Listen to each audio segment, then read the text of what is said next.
Hermanos, qué preciosas alabanzas. Hemos cantado juntos, hemos escuchado de los niños. Se nos ha recordado que la batalla es del Señor.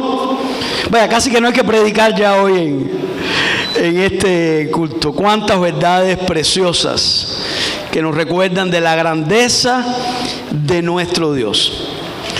Seguimos con nuestra serie Nuevos Comienzos, basados en el libro de Esdras. Y el título para el mensaje de hoy es Cuidado con los enemigos. Cuidado con los enemigos. Se nos presenta en esta historia que vamos a leer y vamos a compartir una gran realidad. Siempre que decidimos entregar nuestra vida a Dios, siempre que decidimos restaurar nuestra vida y tener nuevos comienzos, habrá oposición, habrá obstáculos, habrá enemigos. Cuando leía el pasaje y estudiaba, venía a mi mente una experiencia que tuve siendo pastor en Tapaste. En una oportunidad, un hermano de la iglesia, mi buen amigo Edito Vasallo, me pidió visitar a un joven del pueblo que era alcohólico y estaba en una etapa de su vida bien difícil. Por cierto, estaba ingresado aquí en el Julio Trigo y vinimos de allá de Tapaste acá a visitarlo, y realmente se encontraba en una situación deplorable. Pero estuvimos allí con él, le hablamos del Señor y él se quedó impactado porque nadie lo había ido a ver. Y que alguien del pueblo fuera y que el pastor de la iglesia fuera a visitarlo. Él decidió: yo voy a ir a la iglesia, yo necesito cambiar, mi vida necesita cambiar.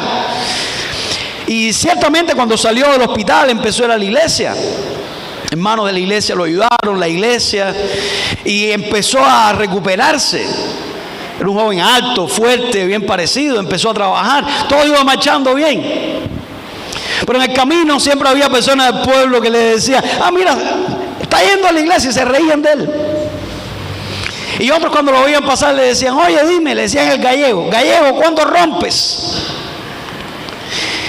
Y hasta un día que uno llegó y el día del cumpleaños, le digo: aquí tienes una lata de cerveza Cristal para que celebres tu cumpleaños. Y ahí empezó el gallego a tomar nuevamente. Tristemente murió joven como consecuencia del alcohol. Cuando pienso en esta historia, en esta anécdota real, nos damos cuenta de que muchas veces cuando nosotros queremos seguir a Cristo o queremos restaurar nuestra vida, vamos a encontrar personas que se van a oponer de una manera u otra. Y si nosotros no seguimos adelante en la fe, y si no nos sobreponemos a esos enemigos, pues tristemente puede ser que dejemos ese camino inicial o ese deseo inicial que teníamos de seguir al Señor. Leemos en nuestras Biblias en Esdras capítulo 4.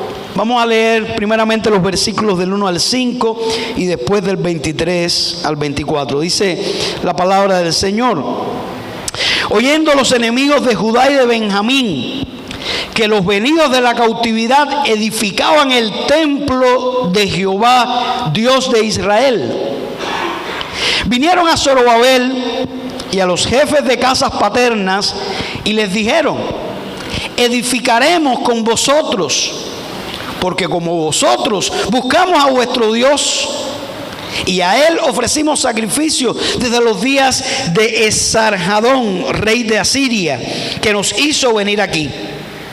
Zorobabel, Jesúa y los demás jefes de casas paternas de Israel dijeron: no nos conviene edificar con vosotros casa a nuestro Dios, sino que nosotros solos la edificaremos a Jehová, Dios de Israel, como nos mandó el rey Ciro, rey de Persia.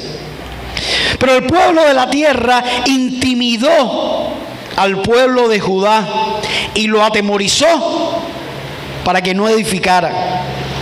Sobornaron además contra ellos a los consejeros para frustrar sus propósitos. Todo el tiempo de Ciro, rey de Persia, y hasta el reinado de Darío, rey de Persia. Entonces, cuando la copia de la carta del rey Artajerjes fue leída delante de Rehum y de Simsai, secretario, y sus compañeros, fueron apresuradamente a Jerusalén a los judíos y les hicieron cesar con poder y violencia. Entonces cesó la obra de la casa de Dios que estaba en Jerusalén y quedó suspendida hasta el año segundo del reinado de Darío, rey de Persia. Oramos. Padre, te damos gracias por tu palabra. Estamos suplicando que tu palabra sea de edificación para tu pueblo, que tu Espíritu Santo la aplique a nuestras vidas y que nos fortalezca para enfrentar los enemigos que quieren destruir nuestra fe, que quieren desviarnos del camino correcto. Oramos en el nombre de Cristo. Amén, Señor. Amén. Cuando decides entregar tu vida y restaurar tu relación con Dios, siempre habrá oposición. Siempre habrá hostilidad. Siempre habrá obstáculos. Decía un famoso jurista que fue por muchos años miembro de la Corte Suprema de los Estados Unidos, un hombre conservador. Él decía: un hombre que no ha hecho enemigos probablemente no es un hombre muy bueno. Un hombre que no ha hecho enemigos probablemente no es un hombre muy bueno. De esta historia que leíamos podemos sacar esta gran verdad. Debemos sobreponernos a diversos adversarios para cumplir nuestras metas de fe. Cuando tú te propones una meta de fe, por ejemplo, entregarte al Señor Jesucristo. El domingo pasado fue precioso porque varias personas levantaron su mano declarando que querían entregarse a Jesucristo. Esa es una meta de fe. Cuando tú quieres vivir para el Señor, cuando tú quieres servir al Señor, siempre habrá adversarios. Y si no te sobrepones a ellos, no vas a poder cumplir esas metas de fe. ¿Cuáles son esos adversarios? En esta historia podemos encontrar tres tipos de adversarios que están allí muy claramente, se ve de una manera muy definida. El primer tipo de adversario lo vemos en los versículos del 1 al 3 y son los enemigos solapados. Los enemigos solapados. Dice el pasaje que cuando los enemigos de Judá y de Benjamín, fíjense que lo define el versículo como que eran enemigos de Judá y Benjamín. Cuando ellos oyeron que los venidos de la cautividad, aquellos judíos que habían regresado del exilio, edificaban el templo de Jehová, Dios de Israel. Ya vimos el domingo pasado que estaban haciendo los cimientos del templo, pero cuando ellos oyeron eso, dice que vinieron a Zorobabel y a los jefes de casas paternas. Miren lo que les dijeron: edificaremos con vosotros. Nosotros vamos a ayudarlos a que levanten ese templo. Y suena bien, ¿no? Sobre todo si hay que construir un templo y hay que hacer una obra grande como esta, lo más que podemos desear es personas que vengan y nos ayuden. Miren cómo dicen ellos: porque como vosotros buscamos a vuestro Dios. Bueno, ¿qué puede ser mejor que esto? Personas que vienen, que quieren ayudar y que ellos dicen que también buscan a Dios. Y a Él ofrecemos sacrificio desde los días de Esarhadón, rey de Asiria, que nos hizo venir aquí. Y aquí podemos entender ahora quiénes eran estas personas. Estos eran los samaritanos. ¿Y quiénes eran los samaritanos? Podemos ver en la narración bíblica que en el año 722 a.C., los asirios conquistaron lo que se conocía como el reino del norte, las 10 tribus del norte, por su idolatría, por su pecado, por la manera tan grande que se alejaron del Señor. Y lo vemos allí como los profetas, Elías, Eliseo, tuvieron que confrontar toda la idolatría. Y ellos fueron conquistados por los asirios. ¿Y qué hacían los asirios? Ellos tenían la costumbre de que para romper el sentido de nacionalidad, y algo de esto mencionamos en el mensaje anterior, ellos sacaban a las personas de su pueblo y los llevaban a otro lugar. Y entonces a los pueblos de otros lugares que conquistaban, los traían y los intercambiaban. Así que los asirios sacaron a los israelitas de las tribus del norte y los dispersaron en diferentes lugares, en Babilonia, en lugares de Persia, lugares que se mencionan aquí, y trajeron personas de esos lugares a habitar el reino del norte. No eran judíos, no eran israelitas. Nos cuenta la historia ahí en Segundo de Reyes, capítulo 17, del 24 al 34, que sucedió algo interesante. Cuando ellos llegaron allí, hubo leones en la tierra. Parece que era algo desmedido. Y ellos dijeron, algo está pasando aquí.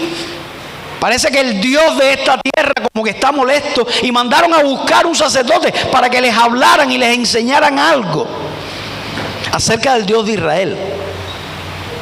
Y entonces ellos llegaron incluso a construir un templo ahí en esa zona de Samaria, y supuestamente adoraban a Dios. Pero nos dice la Biblia muy claramente, ahí en Segundo de Reyes capítulo 17, que ellos adoraban a Dios, pero adoraban a otros dioses. En realidad era un culto sincrético lo que ellos tenían. Ellos nunca se convirtieron verdaderamente al Dios de Israel. Y eso es lo que viene a la mente cuando se piensa en un samaritano. Eran personas mestizas, no solamente por la mezcla de cultura, sino que eran mestizos en su religión. Y estos eran los que querían construir con aquellos judíos. De tal manera que con gran sabiduría los líderes judíos entendieron, eso no nos conviene.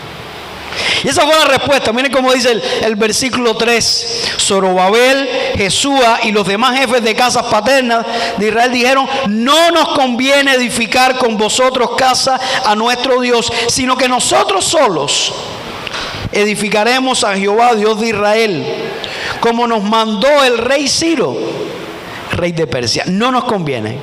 Y eso recuerda las palabras de Pablo cuando dijo, todo me es lícito, mas no todo conviene. Todo me es lícito, mas no todo edifica. Ellos dijeron, esta no va a ser una buena unión. Ellos pudieron identificar los grandes peligros.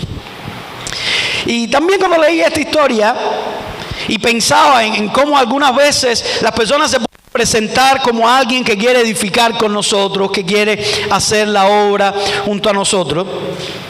Recordé cuando estudiaba el 12º grado en el siglo pasado. Pues esos son los antiguos, para los jóvenes que están ahí. Yo estudié el 12 grado en el siglo pasado. Llegó a la escuela una comitiva de la UJC, que iban a hacer captaciones para la UJC. Y ahí estaba un alto funcionario de esa organización ahí en el aula.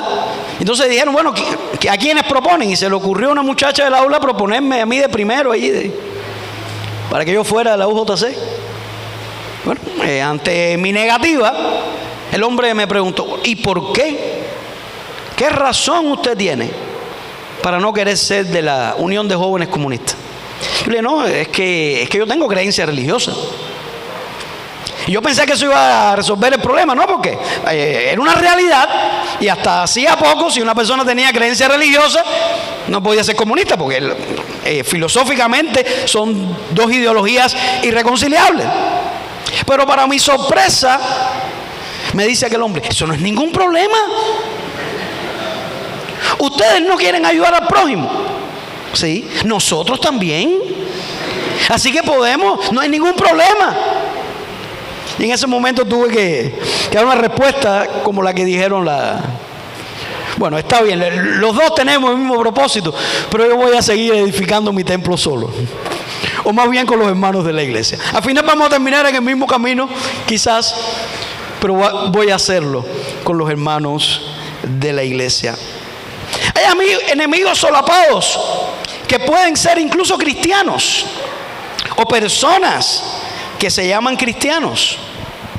Y esto es algo que debe recordar siempre, especialmente los que están comenzando los caminos del Señor. No todo el que se dice cristiano es cristiano. Eso es importantísimo. No todo. Lo dijo el Señor Jesucristo. No todo el que me dice Señor, Señor entrará en el reino de los cielos, sino el que hace la voluntad de mi Padre que está en el cielo. Muchos me dirán en aquel día: Señor, Señor, no profetizamos en tu nombre, y en tu nombre echamos fuera demonios, y en tu nombre hicimos muchos milagros. Cuidado, porque profetizar, echar fuera demonios y hacer milagros no necesariamente indica que la persona es un hijo de Dios o es un cristiano. Y dice el Señor Jesucristo: entonces les declararé, nunca os conocí, apartados de mí, hacedores de maldad. No todo el que dice ser tu hermano es tu hermano. Dijo también el Señor Jesucristo: por sus frutos los conoceréis. En algunos ejemplos, algunos que llegan y nos dicen hermano, uno piensa, bueno, tal vez primo, si acaso primo. Pero hay algunos que hermanos realmente no son. Estos enemigos solapados podemos encontrarlos hasta en los lugares más insospechados. Esta semana escuché a un pastor contar una historia de cuando él estudiaba en el seminario. Un seminarista, estamos hablando de un seminario bautista. Seminario Bautista de La Habana. Un seminarista, compañero de años, lo vio leyendo la Biblia. Y le digo: ¿pero tú lees la Biblia todos los días? Oye, pero eso es un fanatismo. Eso es para el principio de la vida cristiana. Ya, después que uno ha leído un poco la Biblia, nada más que la lee para dar el estudio en la iglesia y para predicar. ¿Qué es eso de leer la Biblia todos los días? Por supuesto que esa persona no terminó bien el ministerio ni su vida cristiana, pero era alguien que se llamaba hermano, compañero, seminarista, cristiano, pero que esas palabras eran destructivas para la fe. Qué bueno que ese seminarista no oyó ese consejo y siguió edificando el templo del Señor como el Señor quiere. Hay algunos que se autoproclaman líderes y pastores. Cuidado con el internet. Muchas veces es más fácil escuchar a alguien lo que dice que leer la Biblia, estudiar la palabra. En estos días leí la noticia de una actriz porno que se acaba de declarar pastora y abrir una iglesia ahí en San Diego. Y estaban haciendo promoción de la iglesia. Sigue siendo actriz porno porque ella dice que no hay ningún problema con eso y que esa es una iglesia que ama y que recibe a los pecadores y que todos somos pecadores. Y se llama pastora. En este momento estamos viendo de que muchos se llaman pastores que no lo son. Y son esos modernos samaritanos que van a llegar y te van a decir: nosotros adoramos al mismo Dios que tú. Nosotros vamos a ayudarte a edificar tu vida. Nosotros vamos a ayudarte en tu fe. Cuidado, son enemigos solapados. Decía Esopo, el famoso fabulista: un amigo dudoso es peor que un enemigo seguro. Y como dice Proverbios 27:6, me gusta cómo lo traduce la Nueva Versión Internacional: más confiable es el amigo que hiere que el enemigo que besa. Debemos cuidarnos de esos enemigos solapados. Segundo lugar, vemos en esta historia otro tipo de enemigos que aparece en el versículo 4. Dice: pero el pueblo de la tierra intimidó al pueblo de Judá y lo atemorizó para que no edificara. Estos son los enemigos que intimidan. Estos son los enemigos que amenazan. No sabemos exactamente si eran los mismos que primero llegaron diciendo: vamos a edificar con ustedes, nosotros también adoramos al Señor igual que ustedes. Tal vez eran los mismos que ahora, como vieron que su primera estrategia no dio resultado, apelaron a la intimidación. O tal vez eran otras personas que venían y que adoptaron esta estrategia. Llevarlos a que se amedrentaran para que dejaran de construir. Ese era el propósito de ellos. Cuando te entregas a Jesucristo, siempre va a haber personas que te van a recordar tu pasado y te van a decir: después de, y ahí le ponen el 3 puntos suspensivos, como te quieran catalogar, o lo que eras antes de conocer a Cristo, te metiste a religioso o te metiste a religiosa. Y algunos van a ir más allá y van a decir: eso te va a durar a ti unos días nada más, tú no vas a cambiar. Y algunos se van a poner hasta refraneros y van a decir: árbol que nace torcido, jamás su tronco endereza. Tú no vas a cambiar nunca.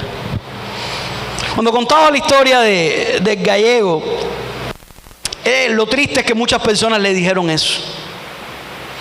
Y ¿saben qué es lo triste? Que él se lo creyó. Él se lo creyó. Él se creyó que él no podía cambiar y que eso no era cierto. Una de las últimas veces que lo vi en Tapaste, pleno día, borracho, sucio, sin bañarse, con toda la... Y me vio y vino y me abrazó y todo. Teníamos mucho cariño hacia él y conversamos. Pero él me dijo: yo creo que la historia de Nicky Cruz es mentira. Porque él estaba muy impactado, ¿no?, de cómo el Señor había cambiado a Nicky Cruz. Y le dije: el Señor puede cambiarte a ti también, si tú te entregas y tú te arrepientes a Él de corazón. Dice: no, el Señor no cambia. ¿Quién le dijo eso? Me di cuenta que eso era lo mismo que le decían sus amigos y las personas del pueblo: tú no vas a cambiar, a ti no te cambia nadie, en cualquier momento tú rompes a tomar de nuevo.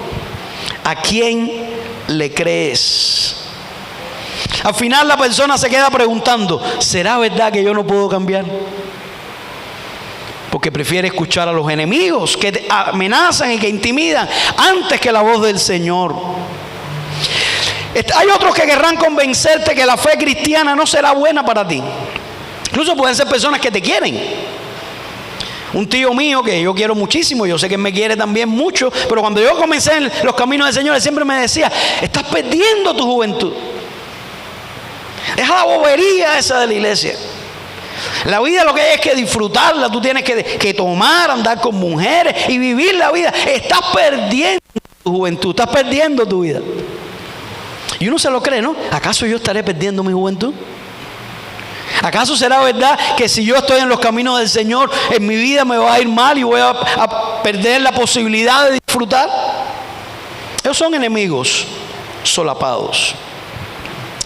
Habrá algunos que te harán pensar que la iglesia y la fe en el Señor no tiene futuro.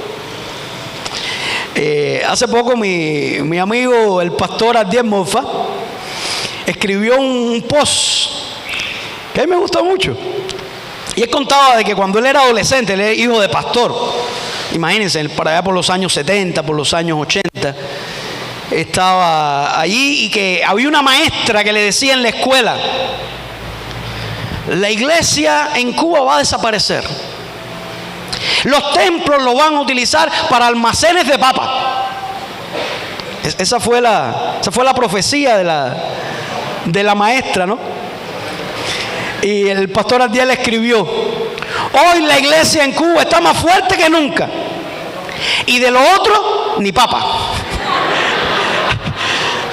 Pero sí, cuando tú eres un adolescente y viene una maestra y te dice: eso que tú crees en la iglesia, eso va a desaparecer, muchacho.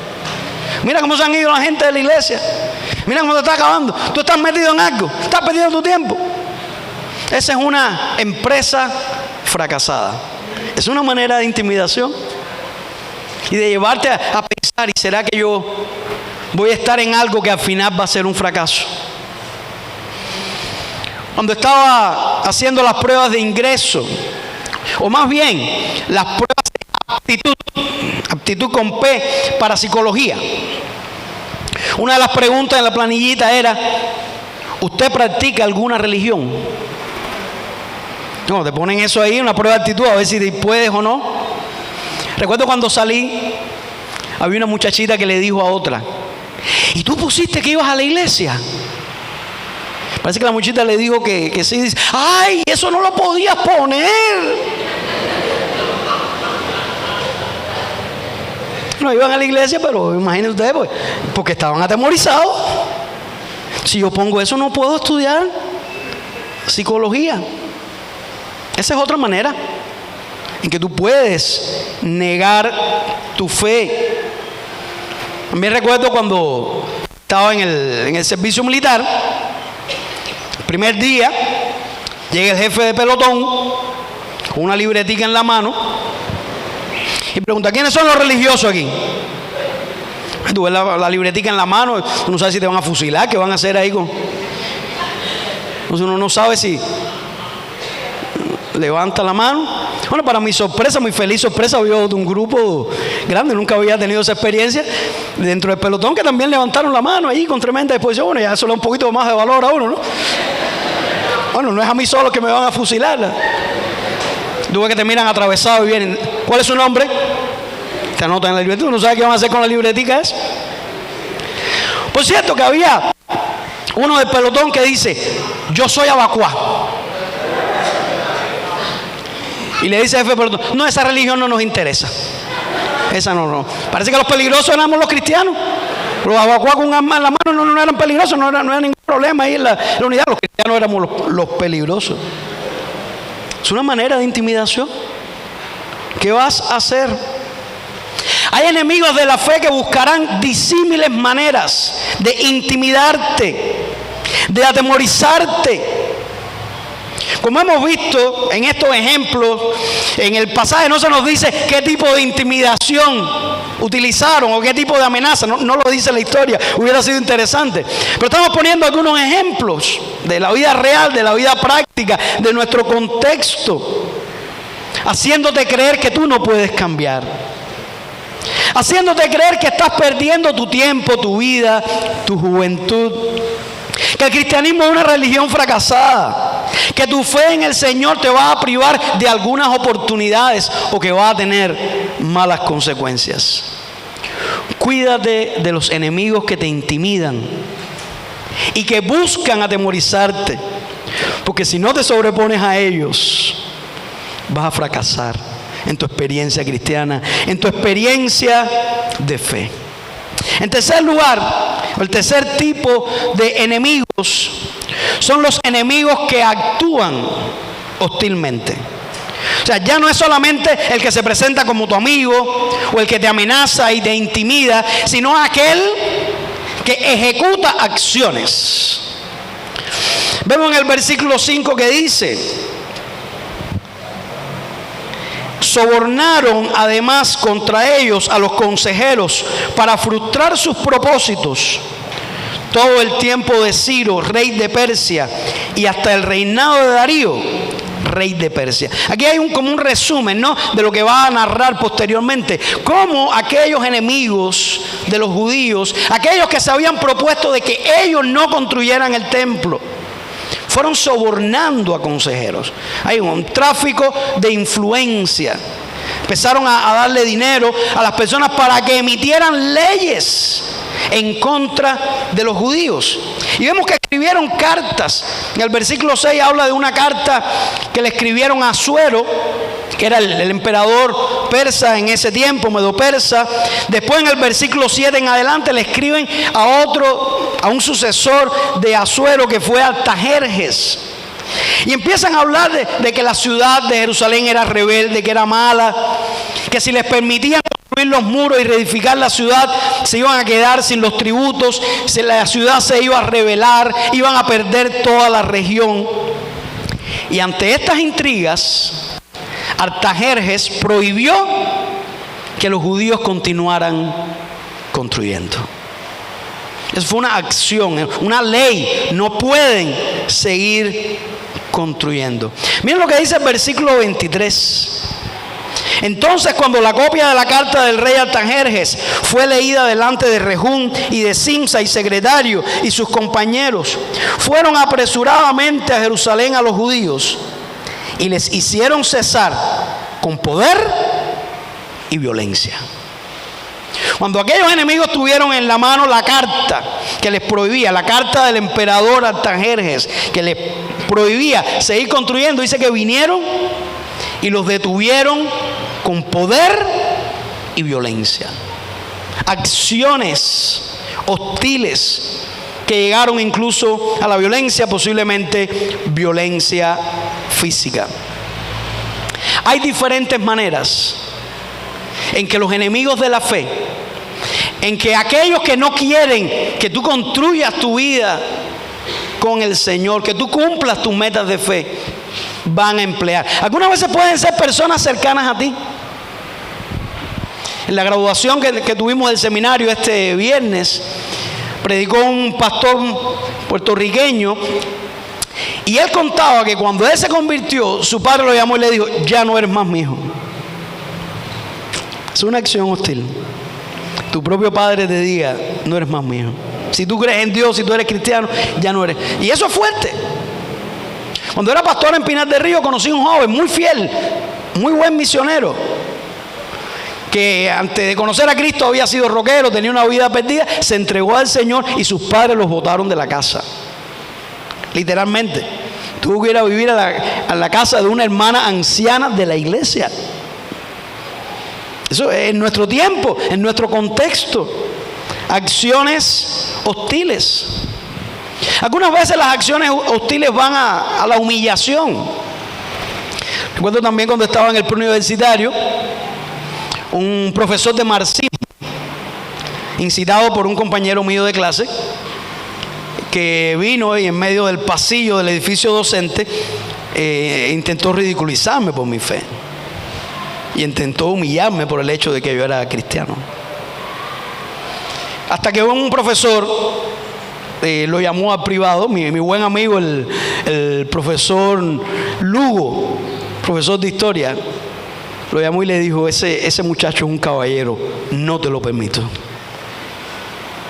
Pero son acciones hostiles, donde algunos se van a burlar y van a querer humillarte, todo como una presión y una coacción para que tú niegues tu fe, para que tú niegues en quién has creído. ¿Recuerdan lo que les contaba de la prueba de aptitud para estudiar psicología? En esa prueba había un cristiano bautista de Remedio que fue a hacer la prueba, un muchacho que estudiaba en la universidad, brillante, inteligentísimo, sigue fiel al Señor, una familia preciosa, un buen amigo. Y él puso, por supuesto, yo voy a la iglesia, yo soy bautista. Y la profesora que le tocó hacer la entrevista oral empezó bueno, ¿cómo es eso que tú eres cristiano? Y háblame de cómo tú ves la vida y cómo tú... Y él simplemente habló de sus convicciones, de lo que él creía, de lo que él entendía de su fe, y lo pusieron no apto para estudiar psicología. Joven brillante, que si no hubiera sido por esa razón hubiera obtenido la carrera, porque sus notas eran excelentes, era un estudiante de 100, brillante. Al final yo creo que lo favorecieron, ¿no? Porque estudió lengua inglesa en la universidad, estudió varios idiomas, fue profesor de la universidad y le fue muchísimo mejor. Yo creo que el Señor después de todo lo ayudó y lo guió en ese proceso. Pero es una acción hostil, donde tú tienes que escoger entre estudiar la carrera que tú quieres y confesar tu fe en el Señor. Eso puede suceder. También cuando estaba en el servicio militar, porque hay leyes que son contrarias a la fe.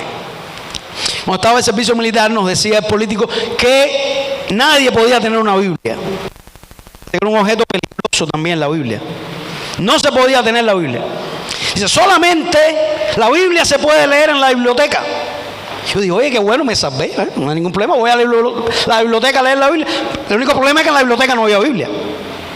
O sea, era el único lugar donde se podía leer.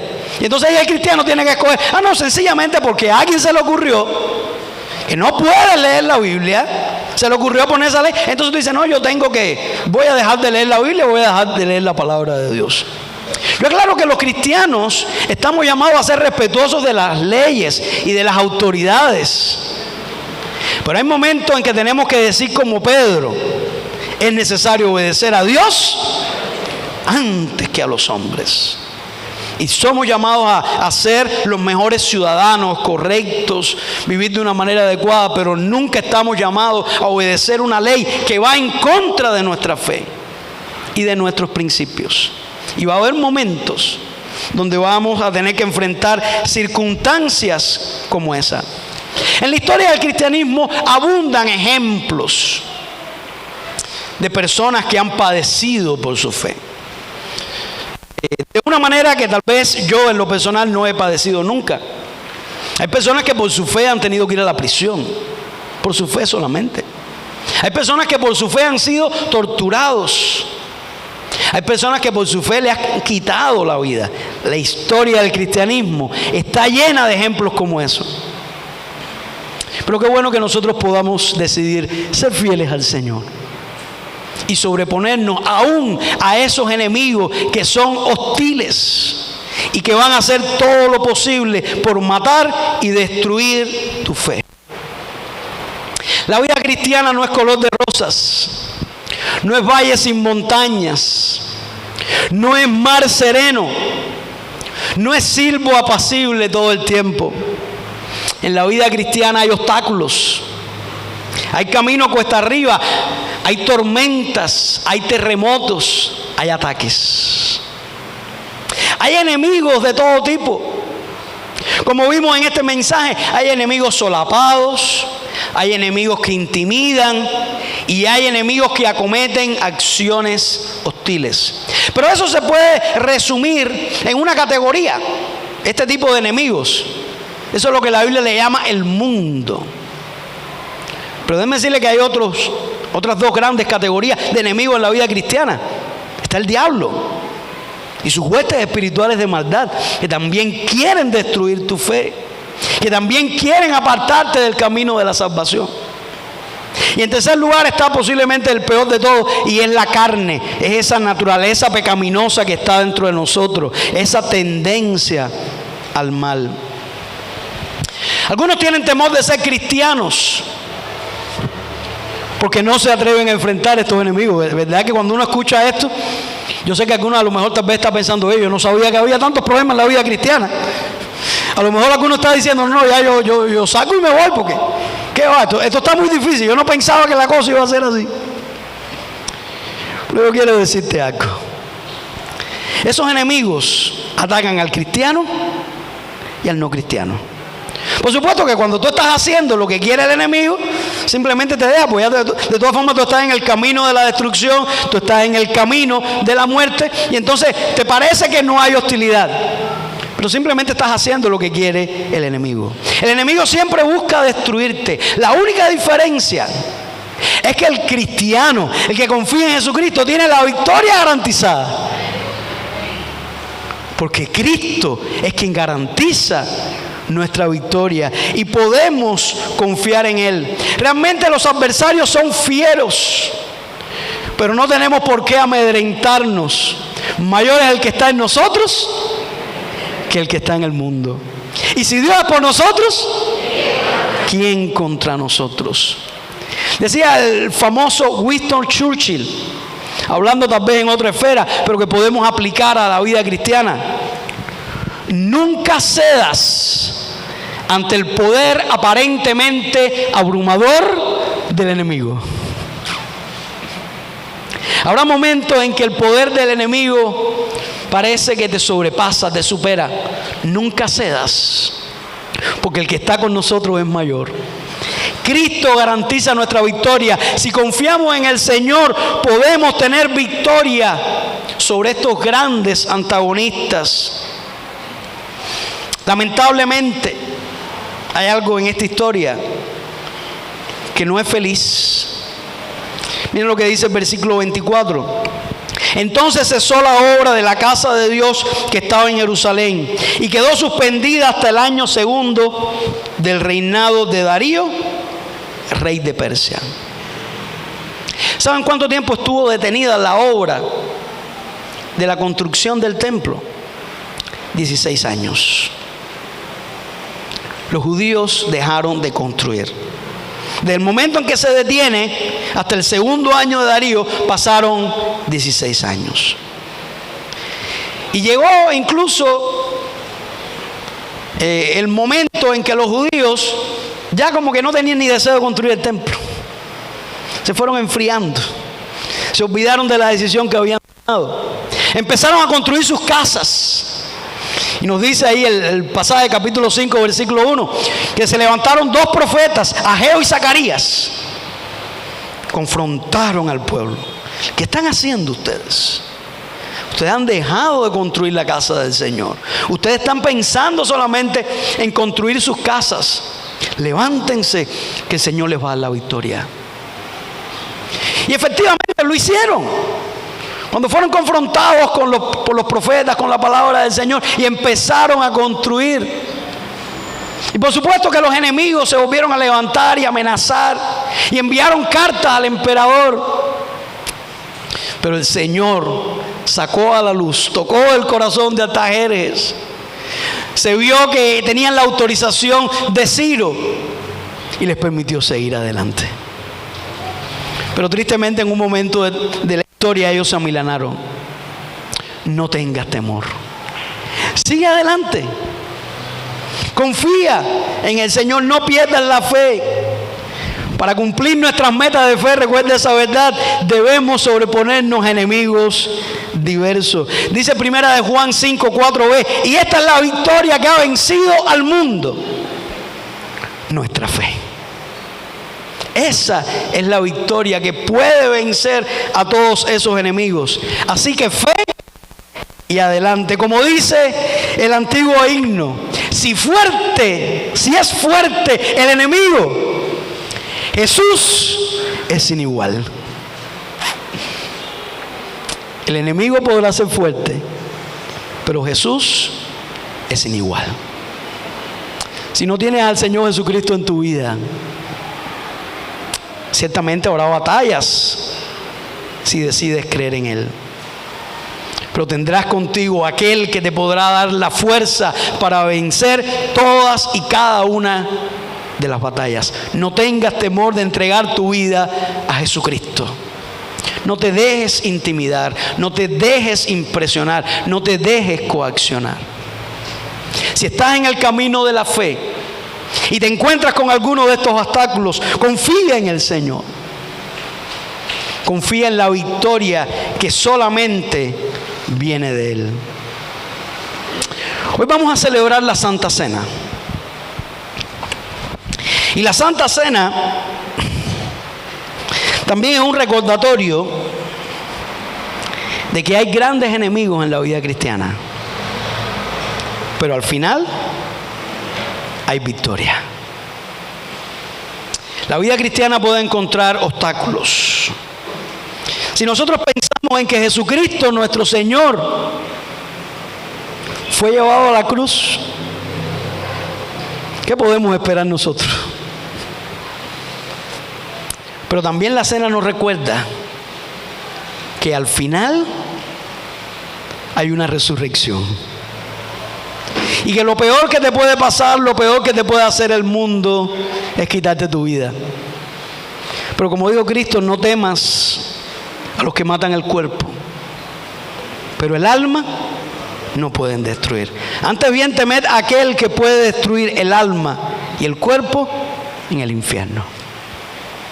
La Santa Cena es la evidencia de que en la vida cristiana hay batallas. Cristo murió en la cruz.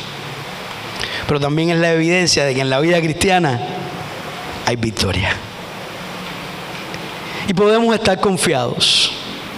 Podemos estar seguros. La Santa Cena es la oportunidad de mirar cómo anda nuestra vida espiritual.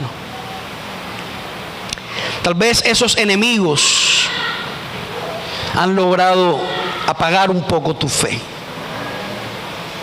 Esos enemigos con sus presiones, con sus intimidaciones, con sus coacciones, tal vez incluso algunos que se llaman cristianos que no lo son,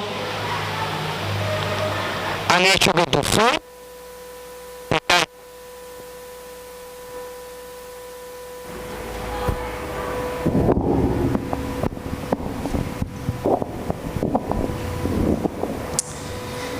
han hecho que te alejes del camino. Hoy tienes la oportunidad de decir: Señor, me arrepiento delante de ti. Señor, perdóname por dejarme atemorizar de esos enemigos. Señor, perdóname por dejar de construir el templo, por dejar esa meta que un día me tracé para ti. Perdóname. La Santa Cena es como la voz de esos profetas Ageo y Zacarías, que te están diciendo: vuelve a buscar al Señor en primer lugar. Pon tus ojos en Jesucristo. Creemos que ante este acto, que está concebido precisamente para que nosotros meditemos en nuestra vida y recordemos la obra de Cristo, tú puedas orar. Tú puedas confesar tus pecados. Pedirle al Señor que te ayude a enfocarte en Él.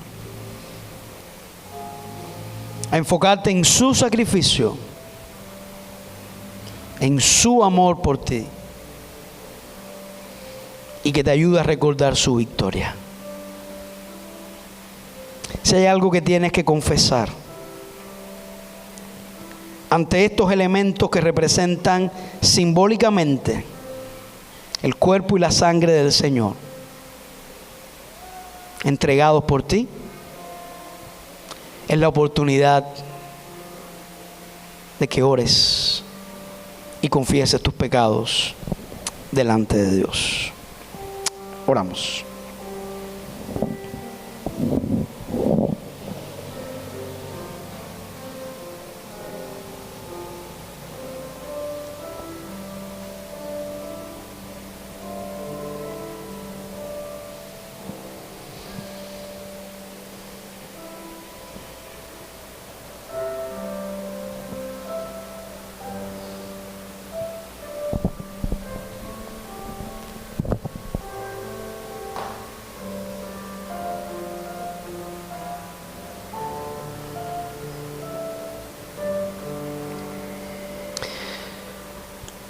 Padre, queremos que nos hagas conscientes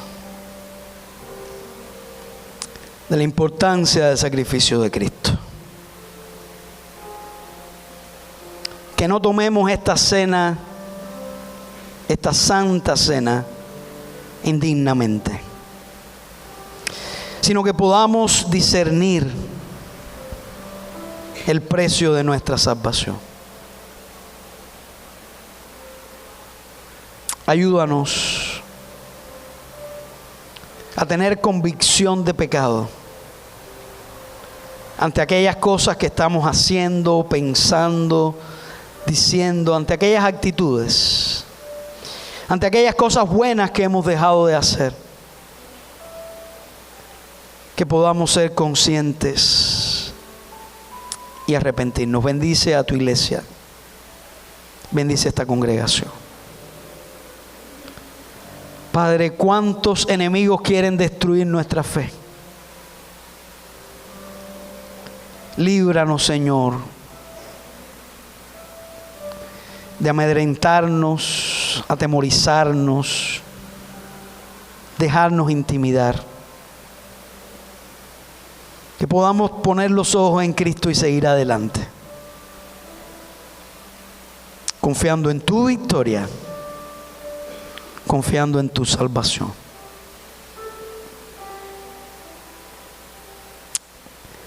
Dice Primera de Juan 1:9, si confesamos nuestros pecados, Él es fiel y justo para perdonar nuestros pecados y limpiarnos de toda maldad. Invitamos a los diáconos a que por favor pasen al frente para que nos ayuden en este servicio en la distribución de los elementos.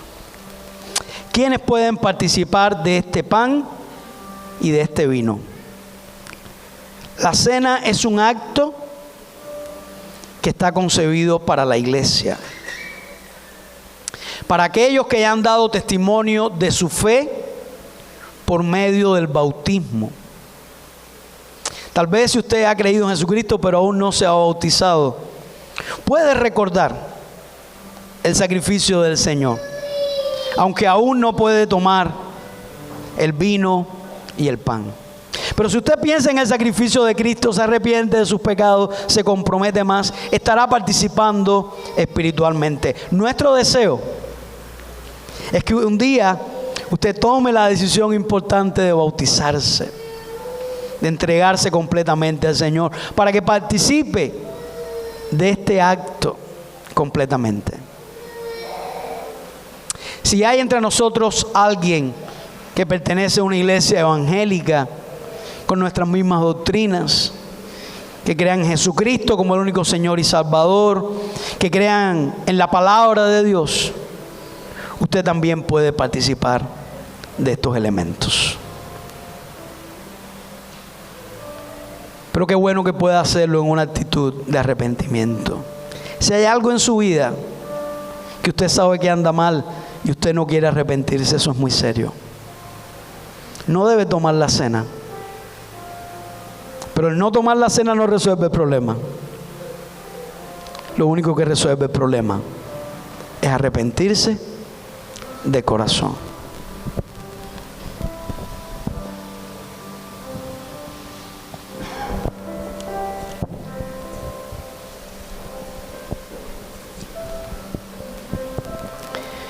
Dice Isaías capítulo 53.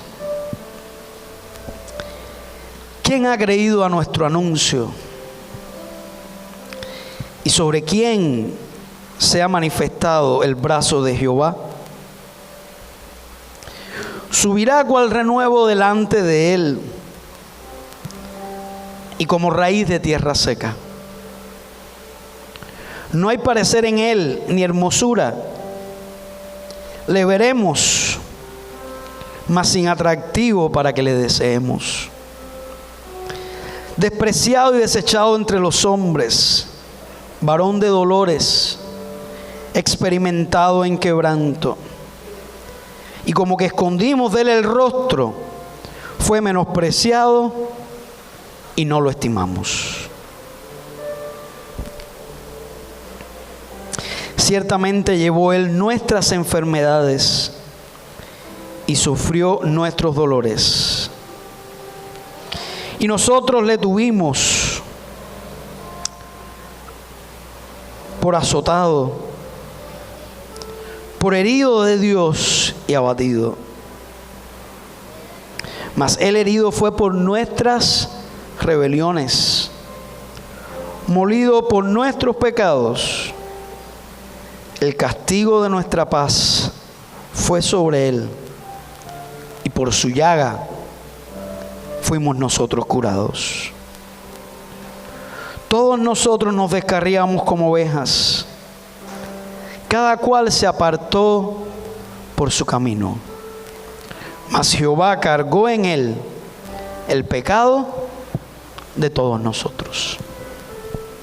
Ese pan que tenemos en nuestras manos representa el cuerpo de Cristo, que quedó partido, molido, ultrajado en la cruz del Calvario.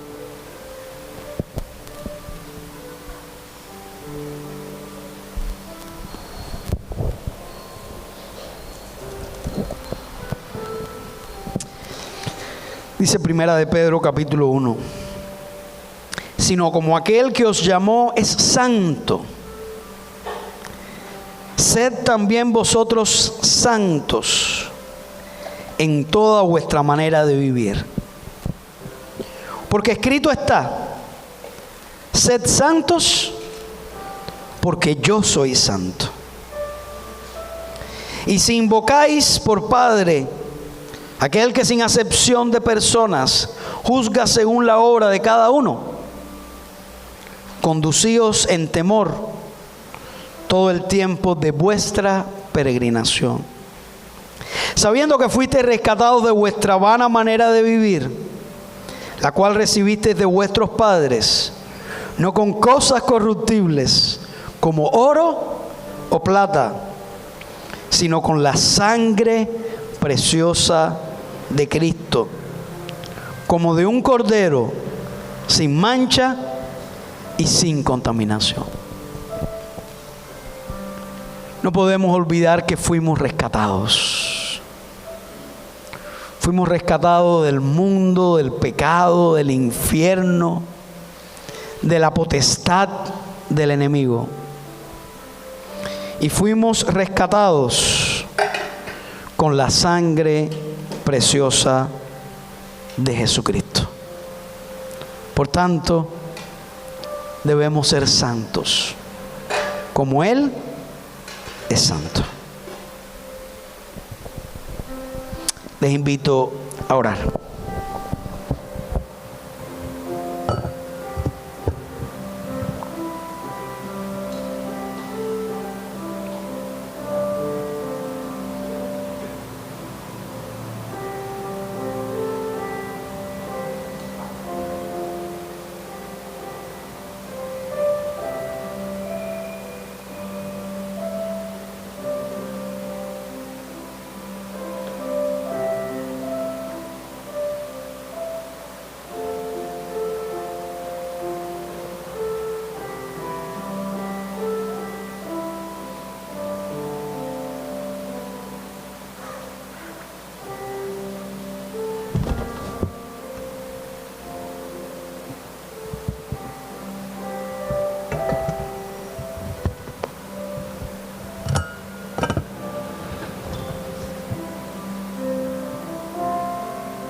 Porque yo recibí del Señor lo que también os he enseñado, que el Señor Jesús, la noche que fue entregado, tomó pan, y habiendo dado gracias, lo partió y dijo: tomad, comed, esto es mi cuerpo, que por vosotros es partido. Haced esto en memoria de mí. Comamos todos.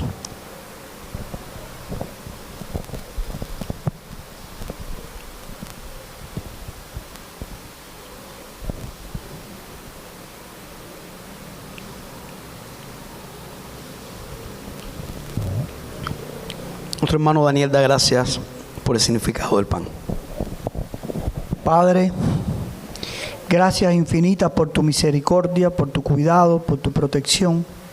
Especialmente en esta hora te damos gracias, Señor, porque tú enviaste a tu Hijo a nacer en un pesebre, a morir en una cruz, porque su cuerpo, Señor, fue allí inmolado para perdón de nuestras faltas y nuestros pecados.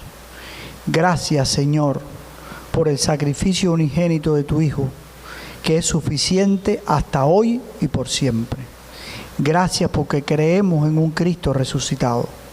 Y gracias, Señor, porque está preparando lugar para nosotros. Permítenos ser testigos de este tiempo, Señor, en donde quiera que estemos, y que podamos proclamar tu palabra en donde quiera que estemos. A ti, Señor, sea la gloria ahora y por siempre. Amén. Asimismo tomó también la copa después de haber cenado, diciendo: Esta copa es el nuevo pacto en mi sangre. Haced esto todas las veces que la bebiereis en memoria de mí. Bebamos todos.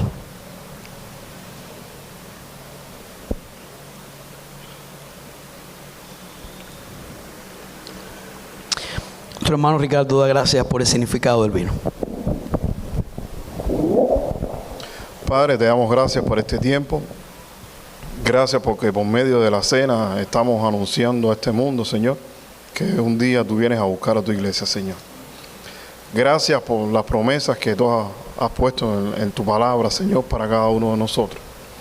Y gracias también porque ya tú has preparado de antemano un lugar para aquellos que te aman y te sirven, Señor. Estamos muy agradecidos porque Cristo murió por nuestros pecados en la cruz del Calvario. Ahora solo resta, Señor, darte las gracias y seguirte para siempre, Señor. Cuida nuestras vidas y guía nuestros pasos. Y rogamos que tu Espíritu Santo nos dé el poder necesario para vivir la vida cristiana, Señor. En el nombre de Jesús oramos. Amén, Señor.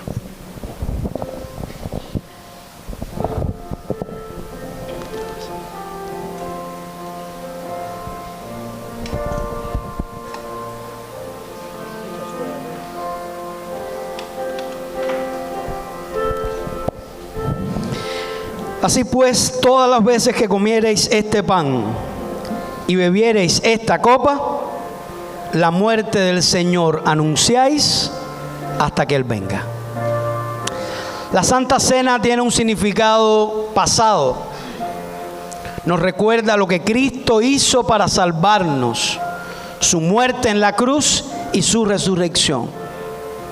Tiene un significado presente, porque nos lleva a mirar nuestra vida hoy a la luz de ese sacrificio. Y tiene un significado futuro, porque nos recuerda que Cristo regresará a este mundo como el Rey glorioso y victorioso que es. Así que podemos confiar en la victoria de Cristo. Aun cuando esté el mar rojo delante de nosotros y el ejército de Faraón detrás, confiemos en que el Señor puede abrir el mar y puede darnos su victoria.